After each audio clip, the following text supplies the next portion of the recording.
இது மகிமை நேரம். ஆண்டவராகிய இயேசு கிறிஸ்துவின் ஈடு இணையற்ற நாமத்தில் மகிமை டிவி நேயர்களுக்கு அன்பின் வாழ்த்துக்களை தெரிவித்துக் கொள்கிறோம். நித்திய ஜீவனை சுதந்திரித்துக் கொள்வது எப்படி அப்படின்ற தலைப்பின் கீழே நம்ம தியானித்து வருகிறோம். இந்த நாளில் ஒரு 2 பேரை குறித்து நம்ம தியானிக்க போகிறோம்.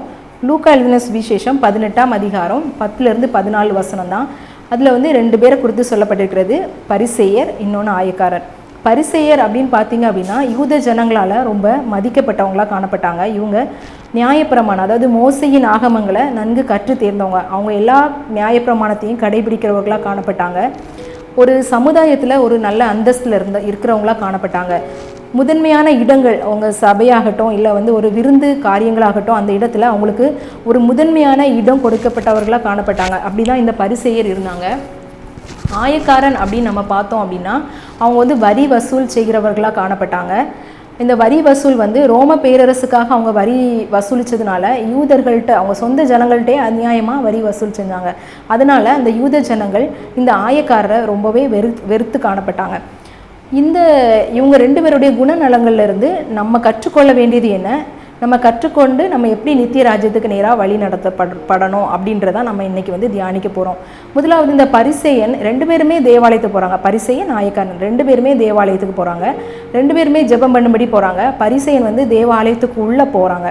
உள்ளே போய் நின்று ஜெபம் பண்ணுறாங்க. என்ன பண்ணுறாரு அப்படின்னா, நான் பரிகாரர், அநியாயக்காரர், விபச்சாரக்காரர் மற்ற இந்த மனுஷங்களை போல் நான் இல்லாததுனால நான் உமக்கு ஸ்தோத்திரம் செலுத்துகிறேன். நான் இவங்களாம் தவறு செய்கிறாங்க, அவங்கள மாதிரி நான் இல்லை அப்படின்னு சொல்லி ஒரு சுயநீதி, நான் நல்லவள் அப்படின்ற மாதிரி இந்த பரிசேயன் இவங்கள மாதிரி நான் இல்லை, அதனால நான் ஸ்தோத்திரம் செய்கிறேன். அதே மாதிரி நான் வாரத்தில் 2 நாள் உபவாசம் செய்கிறேன், என்னுடைய சம்பாத்தியத்திலலாம் நான் தசம பாகம் கொடுக்குறேன் அப்படின்னு சொல்லி தன்னை குறித்ததான அவன் என்னென்னலாம் செய்கிறானோ அந்த சுய பெருமையை ஆண்டவர்கிட்டத்தில் அறிக்கையிடுகிறான். ஆனால் இந்த ஆயக்காரன் அப்படின்னு பார்த்தீங்க அப்படின்னா அவன் ஆலயத்துக்குள்ளே வரல. அவன் வெளியே நின்றுட்டு அவன் ஜெபம் பண்ணுறான். ஒரு சின்ன ஜெபம் தான் பண்ணுறான் அப்படின்றது நமக்கு தெரியும். தேவனே பாவியாகி என்மேல் கிருபையாயிரும் அப்படின்ற ஒரு சின்ன ஜெபம். இந்த 2 பேர்கிட்ட இவங்களோட குணங்கள் என்ன அப்படின்னு நம்ம பார்த்தோம் அப்படின்னா, இந்த பரிசேயன் சுய நீதி உள்ளவனாக காணப்பட்டான். நான் நான் நீதி கரெக்டாக இருக்கேன் அப்படின்ற மாதிரி அவன் சொல்கிறான். இன்னொன்று மற்றவங்களை குற்றப்படுத்துகிறவனாக காணப்படுறான். நான் செஞ்சது எல்லாமே சரி, இவங்க இந்த ஆயக்காரனை நான் ஆயக்காரர் போல இல்லை அப்படின்னு மற்றவங்கள குற்றப்படுத்துகிறான். இவங்க ஆயக்காரர் என்ன செஞ்சால் இந்த வரி வசூலிக்கிறான், அதனால இவனை மாதிரி நான் இல்லை அப்படின்னு சொல்லி மற்றவர்களை குறித்து குற்றம் சாட்டுகிறவனாக இந்த பரிசேயன் காணப்படுகிறான். அப்போது அதனால இவன் நீதிமானாக்கப்படலை, இவன் நித்திய ஜீவனை சுதந்திரிக்கலை அப்படின்றது நமக்கு தெரியும். ஆனால் இந்த ஆயக்காரன் பாவம் செய்தவன், அவன் பாவி அப்படின்றது அவனுக்கு தெரியும். அவன் அதனால் அவனுடைய சுய பெருமையை சொல்லலை, அவனுடைய சுய தவறை அறிக்கையிடுறான். அவன் நான் தவறு செய்தவன், நான் என்னுடைய நிலையில் நான் இப்படி தான் இருக்கேன், நான் தவறு செஞ்சுட்டேன், நான் பாவி அப்படின்றத அவன் உணர்ந்து அவன் ஆண்டவர்கிட்ட சொல்கிறான், பாவியாகி என்மேல் கிருபையாயிரும் அப்படின்னு சொல்லி இது பண்ணுறான். மற்றவங்களை அவன் என்ன செய்யலை, குற்றப்படுத்தலை. தன்னை குறித்து அவன் நிதானித்து பார்க்குறான், என்னுடைய நிலைமை எப்படி இருக்குது, ஆண்டவருக்கும் எனக்கும் உள்ள தொடர்பு என்ன அப்படின்றத குறித்து இந்த ஆயக்காரன் அந்த இடத்துல யோசித்து பார்த்து எதையுமே அவன் கண்களை கூட வானத்துக்கு நேராக ஏறெடுக்க துணியலை. நம்ம ஆண்டவரை பார்க்கறதுக்கு நான் தகுதி இல்லை, அந்த அளவுக்கு நான் பாவியாக இருக்கிறேன் அப்படின்னு சொல்லி அவனுடைய பாவத்தை, அவன் செய்த தவறுகளை எல்லாம் உணர்ந்தவனாக காணப்படுறான். ஆண்டவராகிய இயேசு கிறிஸ்து நொறுங்குண்டு நறுங்குண்டு இருதயத்தில் இருக்கவங்கள நோக்கி பார்ப்பேன் அப்படின்னு ஆண்டவர் சொல்கிறாரு. அதே மாதிரி நம்ம பாவங்களை நம்ம அறிக்கை இடும்போது அவர் கண்டிப்பாக பாவத்தை மன்னிக்கிறவராக காணப்படுகிறார். உங்கள் பாவங்களை நான் முதுகுக்கு பின்னாக எரிந்து விடுவேன் அப்படின்னு சொல்கிறார். கடலின் ஆழத்தில் போட்டுருவேன் அப்படின்னு சொல்கிறார். மேற்குக்கும் கிழக்குக்கும் எவ்வளவு தூரமோ அவ்வளவு தூரமாக நம்முடைய பாவங்களை நம்மளை விட்டு விலக்கி விடுவேன் அப்படின்னு சொல்கிறாரு.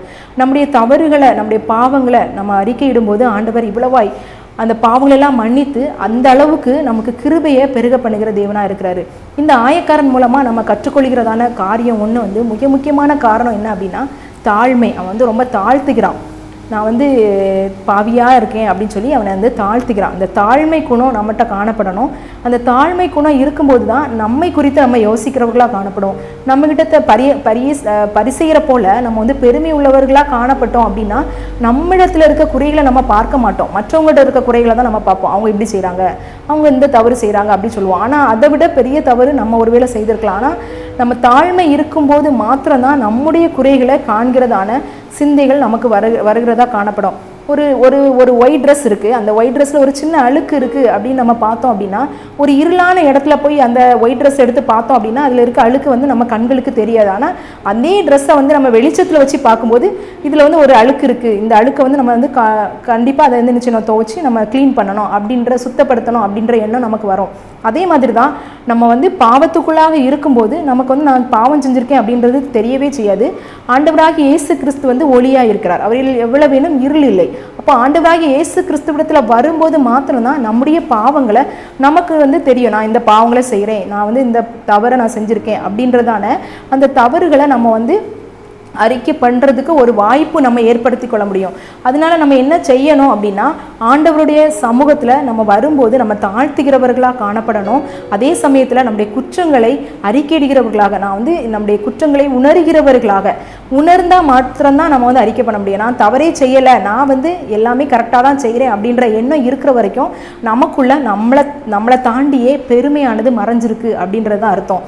நம்ம தாழ்மையாக இருக்கும்போது மாத்திரம்தான் என்னிடத்துல சின்ன தவறுகள் இருந்தாலும் அந்த வெளிச்சத்தில், அந்த வெள்ளை துணியில் இருக்கிற ஒரு சின்ன டர்ட்டு கூட நம்மளுக்கு வந்து தெரியும், அந்த சின்ன அழுக்கு கூட நமக்கு வந்து கண்ணுக்கு தெரியும் வெளிச்சத்தில் வரும்போது. அதே மாதிரி வேத வசனமாகிய வெளிச்சத்துக்குள்ளே நம்ம வரும்போது ஆண்டவர் வந்து நம்மளை பாவங்களை உணர்த்துவார். அந்த பாவங்களை நம்ம அறிக்கை செய்யும்போது ஆயக்காரனை போல நம்ம வந்து நீதிமானாக்கப்பட்டவனா நம்ம வந்து காணப்படலாம். நீதிமானுக்குரிய சுதந்திரம் நம்மளுக்கு நித்திய ஜீவன், அந்த நித்திய ஜீவனை நம்ம வந்து பெற்றுக்கொள்ளலாம். இந்த வசனத்தில் லாஸ்ட்டில் நம்ம பார்க்கும்போது தன்னைத்தான் தாழ்த்துகிறவன் உயர்த்தப்படுவான், அப்போ தன்னை உயர்த்துகிறவன் தாழ்த்தப்படுவான் அப்படின்ற வசனமும் இருக்குது. அப்போ நம்ம வந்து நான் தப்பு செய்யலை, நான் சரியாக இருக்கேன் அப்படின்ற மாதிரி ஒரு பெருமையான சிந்தை நம்மளுக்குள்ளே இருந்து நம்மளை உயர்த்துறவர்களாக காணப்பட்டோம் அப்படின்னா நம்ம தாழ்மையை அடைந்து தான் போவோம். ஆனால் நான் தாழ்மையாக இருக்கேன் அப்படின்றது என்னுடைய பாவங்களை நான் வந்து தவறு செஞ்சுருக்கேன் அப்படின்ற ஒரு தாழ்மையான மனதோடு நம்ம இருந்தோம் அப்படின்னா நம்ம எல்லா இடத்துலையும் ஆண்டவர் நம்மளை உயர்த்தி வைப்பார். நம்முடைய பாவங்களை நம்ம அறிக்கை செய்யும்போது நம்ம பரிசுத்தமாக வாழலாம்,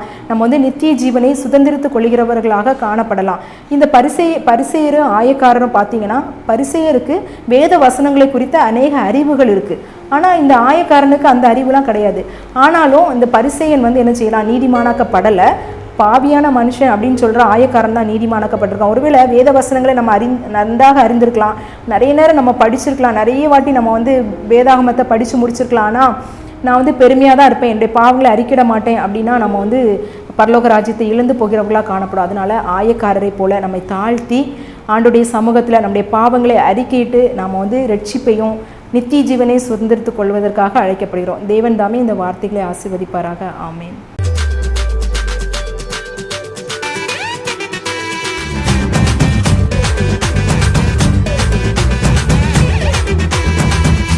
மகிமை மகிமை மகிமை